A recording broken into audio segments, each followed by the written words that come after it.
Bilangin mo baka ano, kahit papaano ay may dyan kayo mabuting puso nga palaging sumabaybay sa amin, lalo na po kasi Paul. Thank you so much. may gusto sana akong hiling sa'yo na. Kung pwede, sana pagbigyan mo. Kunti lang naman yung kahilingan ko sa'yo. No problem. Sa kaya ko. Gusto ko sana humiling.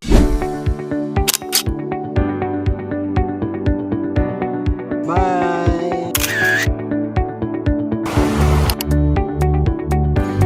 Ang ginagawa ni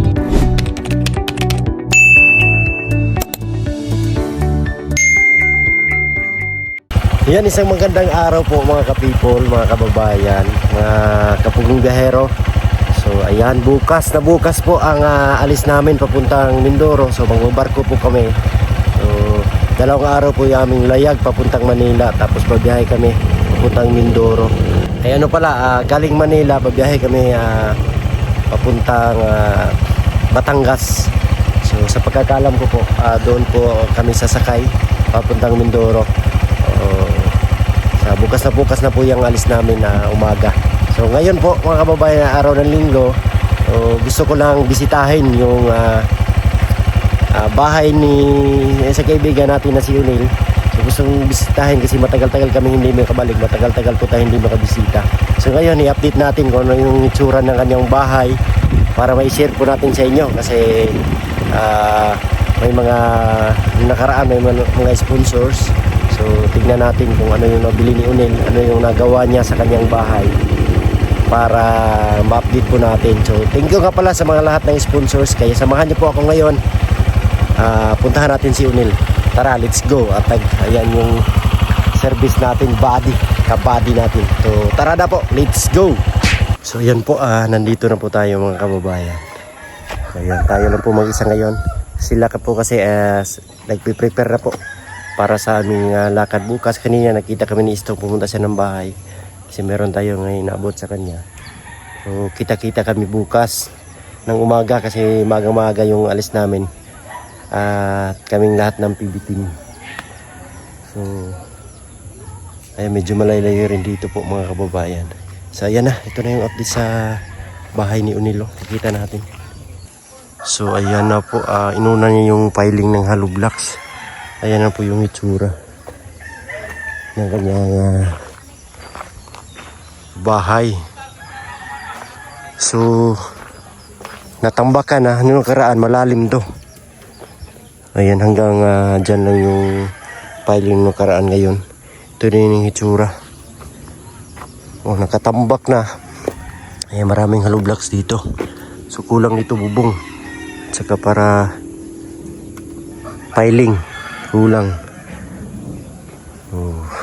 Ayan na, unti-unti nang nabuo po yung kanyang bahay. Ayan, so ito yung abang siguro papunta CR. So medyo malalim na. Ayan na, nakatambak na siya. So dito gagawa daw siya ng kusina at saka CR doon banda.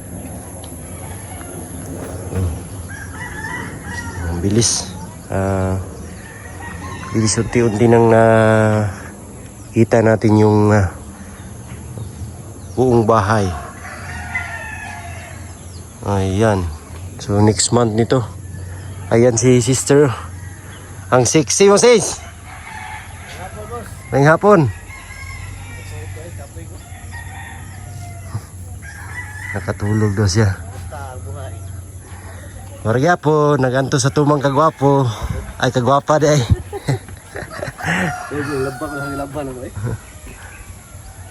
Ayos, ikpan na ba? Batugkan ka nagtutoy ba? Kasawa to kay Banman, mga natay mo. Siya yung naglalaba kasi sitnob. Nagkumusta mo dyan. Sililay ka ay ikaw po eh. Pagod. Huwag ka na disturbo kita ha. Okay na. Ha? Okay na. Sexy mo ha. Galing nga ba? Yung outfit ko kanina. Sexy mo yan. Kompleto na itong ano. Parang libre ako mga hollow blocks. Hollow blocks. Pero kompleto na.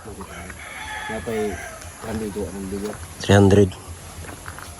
Sorry bang ipalit na. pulo ako bigong balas. Oo, kasya na yan. Something yan.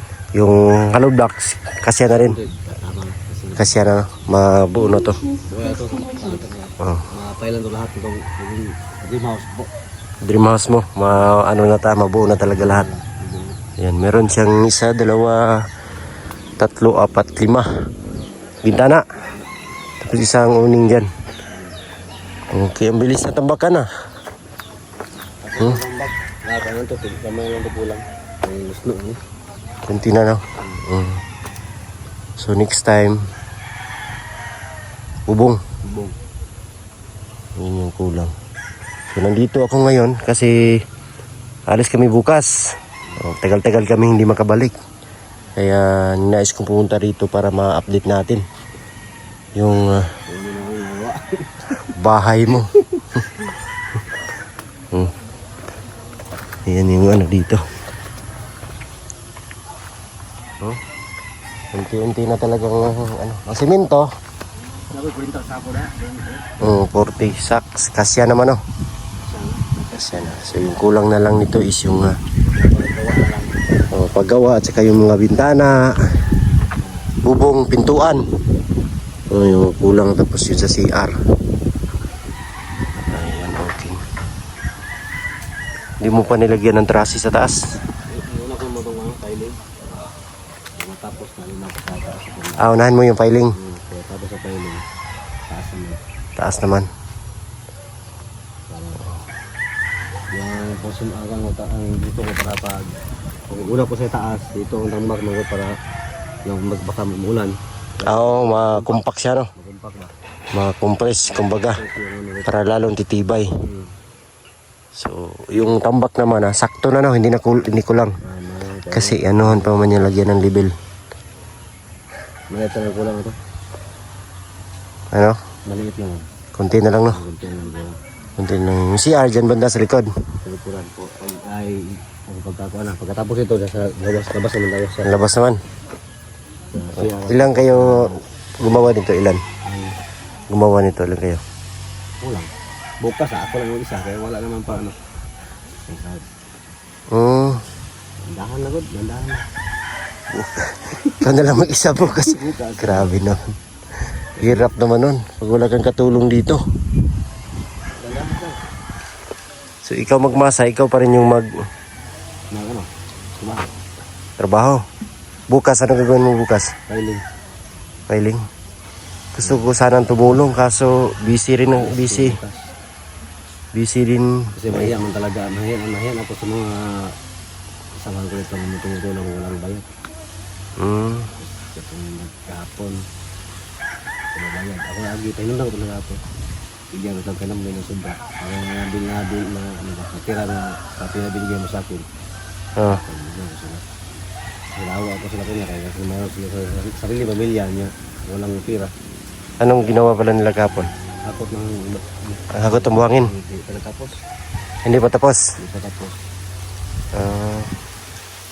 So yan, hirap talaga magpagawa ng bahay mga kababayan pag wala kang pera. Pero ayan, dahan-dahan nang meron ka ng mga materialis na Ang matras wala akong problema kasi hindi na lahat. kompleto na no. Dito na. Kompleto na yung Paggawa lang. Yung helper ko pangsahod sa pila kasi wala na ko pira. helper na. Ang magkano ba ang sahuran sa helper? 500 per day. Kain ba? Libre kain. Hindi kain. Hirap. Yan talaga. Yan yung Yan naman tayo kung wala tayong pagbigay. siyempre. Sarili pamilya naman yung mga Siyempre ngayon wala nang libre ngayon eh. Wala nang libre ngayon. Lahat may bayad na. Kasi sabi nga sa akin, tumutulong sa niya, ako naman po ang magtanong ng loob sila sa kanila kasi mayroong pamilya. Ano naman lang ang pamilya sa araw-araw sa pamilya. Ang pambili ng bigas, ulam, at pangailangan nila. Wala naman. Kasi ang hirap talaga ngayon. Hirap kayo ngayon ng panahon. Walang makunan na kung Walang ibang pagkakitaan. tulong palagi siyang tumutulong sa akin. Ano naman ang pangailangan ng araw-araw? Wala na. Sabi ko sa kahapon, huwag na kayong tumulong sa akin. Mahanap na lang kayo ng ibang makitaan kasi wala na akong pera pambigay sa inyo. Ang sahod. Di ba pwedeng utang muna? Mahiya man tayo. Mahiya man tayo magsabi sa kanila na utangin muna. Oo, no. Oo, kasi kailangan talaga pang-araw-araw.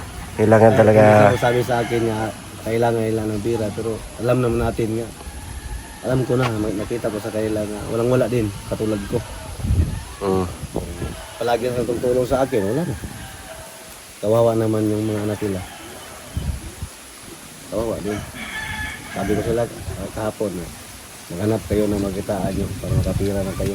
Huwag kayong palaging tumutulong sa akin. Kaya wala naman akong pangbigay sa inyo ng pira. Ano pa sahod? Wala pang sahod.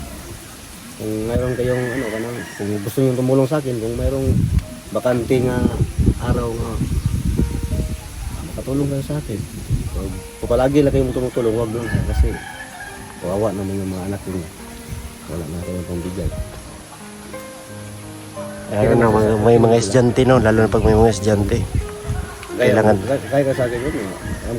Ako, wala pait. Ang list na nahirapan ako kasi wala biya akong extra income nga pumapasok sa akin kasi yung palagi nga akong sa akong dream house mga din sa trabaho ko sa akong dream house. Kaya wala pumapasok sa aking pira niya. Sa ngayon, ang asawa ko po ay mga nanakay.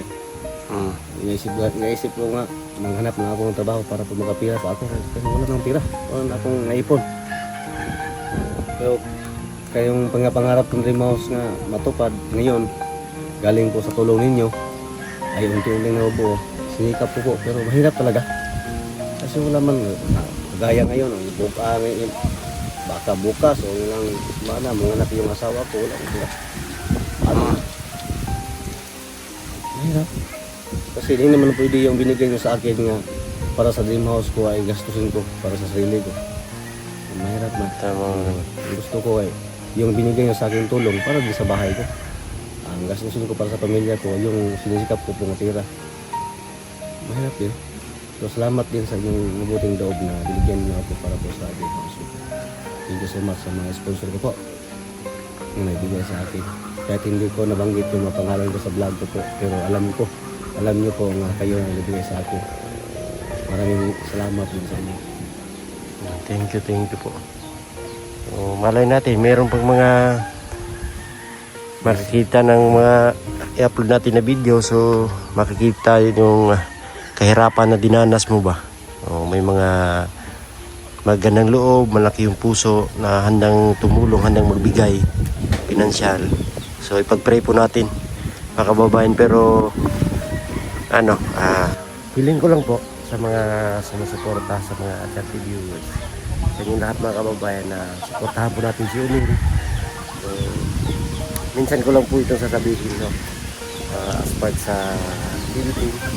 So nung nagpagawa ko ng bahay, hindi po ako humingi sa natulungan niyo ako, pero merong nagbigay. Lalo na si Peter Dimension, si Sir Paul, sa mga charity viewers.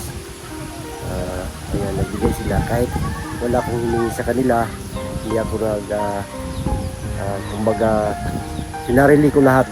Pero merong nagbigay tulong. Kaya laking pasalamat ko sa inyo po. Lalo na kay Sir Paul, kay Peter Dimension, kay Ma'am Eileen. Maraming salamat sa inyo. So ngayon ko lang po ito gagawin. Ayan. Tulungan niyo po akong tulungan si Unil mga kababayan. Kung sino man yung may malaking puso dyan, may nakakaluwang sa buhay.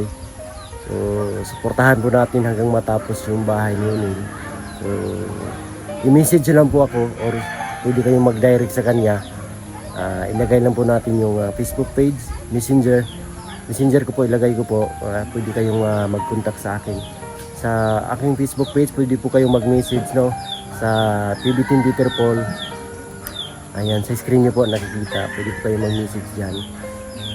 Pwede rin po kayo dyan sa isa kay Unil. Kung gusto nyo pong magbigay tulong. So, first time kong ginawa sa buong vlog ko kahit sa lahat ng mayroon akong natulungan. So, first time kong ginawa ito na humingi ako ng tulong sa inyo po. Kaya please, sa mga nakakaluwang, tulungan po natin si Laika. Ayan, Salamat po sa inyong lahat ng kababayan. Ayan po, kasi nakikita ko po sa kanyang nababasa ko ba sa pagmumukha mo na talagang nahihirapan ka? Hirap yan, pero kaya rin kaya asabi pa nila kung sa Bisaya pa, kung asa rapit o sa kataas ang imong pangandoy, moro ya po ang hirap kung rasan. Kung gano'ng kalaki yung pangarap mo, ganun din kahirap ang yung madadanasin. Diba ganyan, no? Normal naman talaga yan. O totoo yan. Oo. Sabi sa akin lang po, kahit mga problema ang dumating sa akin, smiling face nung may ilay ka na lahat. Oo. Lahat naman tayo may mga problemang dinadaanan. Kaya nasa atin lang yan sa pagdala. Paano natin dalhin yung ating mga problema. So, ang masasabi ko lang, tuloy lang. Lahat ng siguro ng ang masasabi ko sa aking experience, yung hirap ay talagang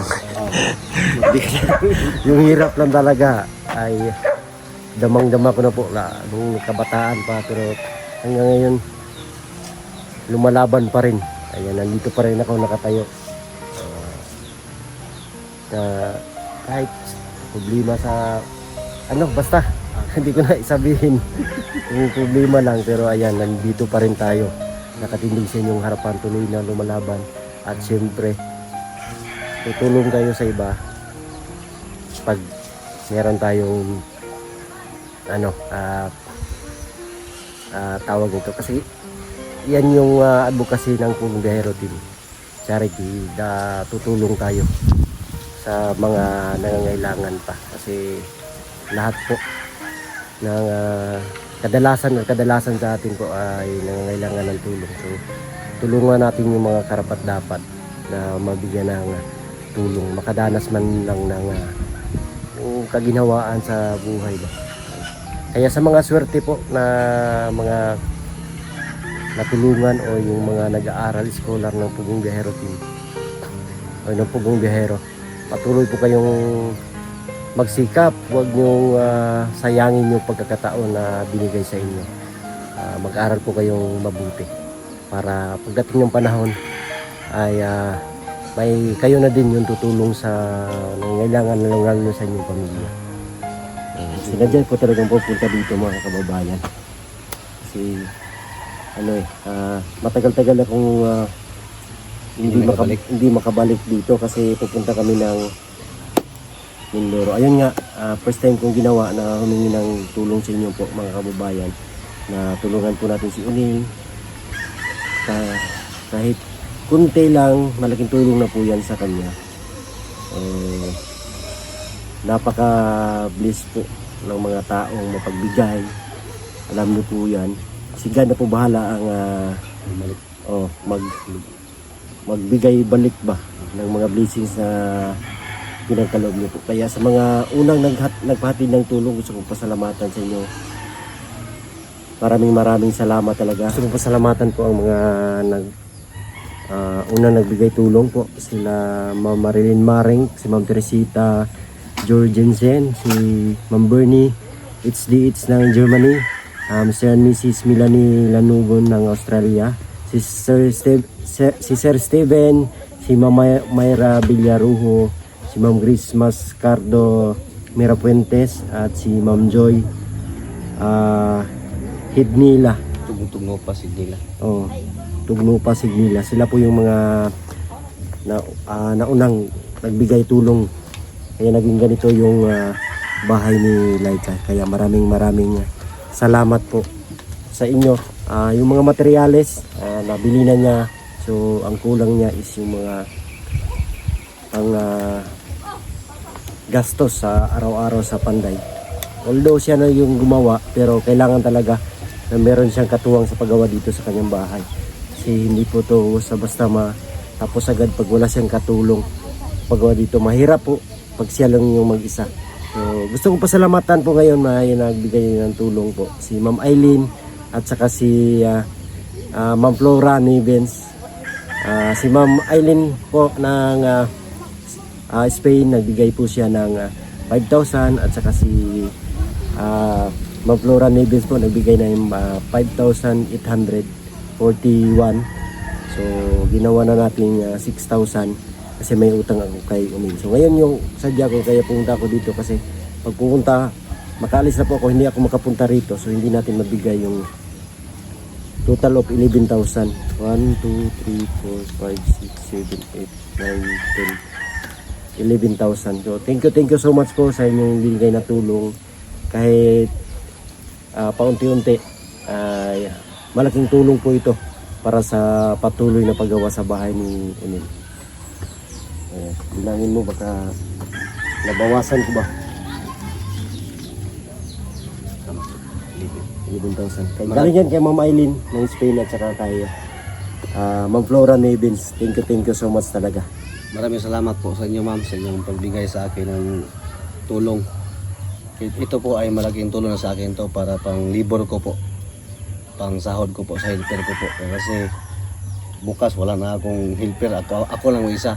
At ito, binigyan nyo ako ng kaunting tulong. Ito na, pang helper ko po bukas para matuloy po yung dream house ko. Maraming salamat po sa inyong lahat. Sa inyong walang sawang pagsuporta at pagbigay ng tulong sa akin. Thank you so much. At God bless you all. Ayan, thank you so much po talaga. So sila na po bahala magbalik sa inyong kabutihan. Kaya maraming salamat po talaga sa inyong lahat po. Maraming po tayo. Although ngayon sa ano natin ngayon is nagkakagulo na sa ibang bansa, pero andyan pa rin kayo tumutulong. Kaya maraming salamat. As puso po ako nagpapasalamat sa inyong lahat. So, lalo na po kay Sir Paul. So wala po tayo dito ngayon, wala kami dito ngayon kung hindi dahil kay Sir Paul. So patuloy po natin suportahan po ang Pugong Biyahero para marami pa pong katulad ko, katulad ni Unil at sa lahat ng mga mapuntahan namin na maka-experience ng magandang buhay at saka mabigyan ng tulong. Ayan, kaya thank you so much po sa inyong lahat po mga kababayan. At ako hindi na magtatagal kasi maghahanda pa ako ngayon para sa mga gamit kong dadalhin papunta sa Mindoro. Abangan nyo kami dyan mga taga Mindoro. And hope and I pray na safe yung biyahe namin papuntang Manila at hanggang makarating kami ng Mindoro at hanggang sa makauwi. Ayan. Pag-pray nyo po kami palagi sa aming kaligtasan sa araw-araw. So, thank you sa inyong lahat. Kay Tita Redemption, maraming salamat. Kay Ma'am Aileen, sa lahat ng mga sponsors. Maraming salamat talaga sa inyong lahat mga kababayan, sa mga charity viewers. Kasi isa din po kayo sa mga tumulong dito sa pagpagawa ng bahay ni Uli. At suportahan din po natin ang kanyang YouTube channel. Meron na YouTube channel na Inday Laika Vlog. Suportahan po natin. Subscribe natin, panoorin natin yung kanyang mga videos na ina-upload para makatulong din sa kanya at sa kanyang pamilya. So, ayun lang. At maraming salamat ulit sa inyo mga kabayan, sa inyong walang sawang pagsuporta. At lalo na kang Boss Peter, palagi yung panood yung kanyang vlog. Thank you so much din sa inyong walang humpay nga kahit papaano ay may dyan kayo mabuting puso nga palaging nasubaybay sa amin, lalo na po kasi Paul. Thank you so much sa iyong lahat and God bless you all. Bye bye. Pwede ba kung may gusto sanang hiling sa'yo na? Kung pwede, sana pagbigyan mo ako. Kunti lang naman yung kahilingan ko sa'yo. No problem. Sa kaya ko. Gusto ko sanang humiling sa kay Unil na pwede bang magkapisa. Kami muna kami. Kapi muna tayo. Ayan. Pipira yung asawa ko. Ayan. Kapi po tayo mga babayan. Punta tayo doon. Tara. Let's go. And God bless po. Bye-bye. Bye.